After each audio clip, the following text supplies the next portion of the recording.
ఏంటి పాత సాక్స్‌తో మన టైమ్ సేవ్ చేసే ఒక ఐడియా అండి. ప్రతి ఒక్కరికి యూజ్ అవుతుంది. ప్రత్యేకంగా టైలర్స్‌కైతే చాలా చాలా యూజ్ అవుతుందనమాట. ఈ ఐడియా మాత్రం తప్పకుండా ట్రై చేయండి. మన ఇంట్లో ఎక్కువగా ఇలాంటి పెన్స్ అనేవి వాడుతూ ఉంటాము. ముఖ్యంగా సూదులైతే చాలా ఎక్కువగానే వాడుతూ ఉంటాము. ఇలాంటి బాక్సెస్‌లో అయితే స్టోర్ చేస్తూ ఉంటాము. టయానికైతే అస్సలు దొరకవు.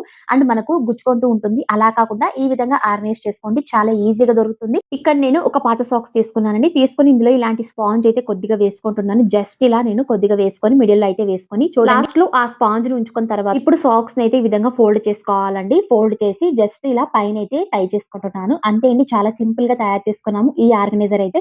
ఇప్పుడు బాక్స్‌లో ఉన్న సూదుల్ని పక్కన పెట్టి ఇప్పుడు మిడిల్‌లో అయితే ఈ సాక్స్‌ని ఉంచుకోవాలండి. అన్ని సూదుల్ని ఈ విధంగా పైకైతే గుచ్చుకుంటున్నానండి. అంతే అండి. చాలా సింపుల్‌గా ఈ విధంగా ఆర్గనైజ్ చేసుకోవచ్చు సూదులనేవి. ముఖ్యంగా టైలర్స్‌కైతే చాలా బాగా యూజ్ అవుతుందండి ఈ ఐడియా మాత్రం. వాళ్ళ దగ్గర అయితే ఎక్కువగా ఇలాంటి సూదులైతే ఉంటాయన్నమాట. వాళ్ళకు టయానికైతే దొరకవు. చాలా గజిబిజిగా ఉంటుంది. ఇలా మనం ఆర్గనైజ్ చేసి ఒక దగ్గర ఈ విధంగా మనం ఆర్గనైజ్ చేసుకోవచ్చండి. చాలా ఈజీగా ఉంటుంది. ఐడియా మాత్రం చాలా బావుందండి. ఇలా పాత సాక్సెస్ పడేయకుండా ఈ విధంగా రీయూజ్ చేసుకోవచ్చండి. ఐడియా అనేది ఎలా ఉందో ప్లీజ్ కామెంట్ చేసేయండి. మరిన్ని ఇలాంటి వీడియోస్ కోసం ప్లీజ్ ఛానెల్‌ని like and subscribe and share చేసేయండి.